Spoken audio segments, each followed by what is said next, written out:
La diffusion de la nouvelle série animée Blue Period sur Netflix marque la première incursion de la plateforme dans la diffusion simulcast calquée sur la retransmission hebdomadaire au Japon. On connaissait l'intérêt de Netflix pour les séries animées japonaises, qu'il s'agisse d'acquisitions prestigieuses, à l'instar de Demon Slayer, disponible le 1er novembre prochain, ou de productions originales, Ultraman, Valkyrie Apocalypse. Jusqu'ici, la plateforme proposait sa propre périodicité de diffusion, créant ainsi un décalage avec le Japon. On se souvient par exemple que de nombreux fans n'avaient pas supporté de devoir attendre plusieurs mois pour découvrir en France le reboot de Shaman King, diffusé dès avril à la télévision japonaise, et depuis le 9 août dernier sur Netflix.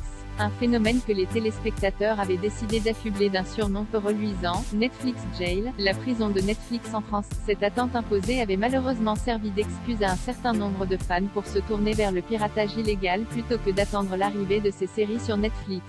Mais le simulcast a finalement fait son arrivée sur la plateforme ce mois de septembre, par l'intermédiaire de la série Komi cherche ses mots.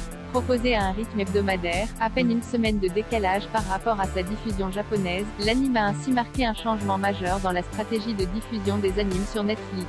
Ainsi, la série Blue Period, tirée du manga de Yamaguchi Tsubasa édité chez Pika, est elle aussi proposée à rythme hebdomadaire dès ce samedi 9 octobre. La diffusion du programme est là encore décalée d'une semaine par rapport au Japon qui propose l'anime depuis le 2 octobre dernier. Une révolution pour la plateforme, qui confirme les liens plus que jamais étroits tissés par cette dernière avec les animes japonais. D'autres diffusions simulcast ont d'ores et déjà été annoncées, cela sera notamment le cas de Stone Ocean, le nouvel arc inédit de JoJo's Bizarre Adventure que Netflix diffusera en exclusivité à un rythme hebdomadaire dès le mois de décembre prochain.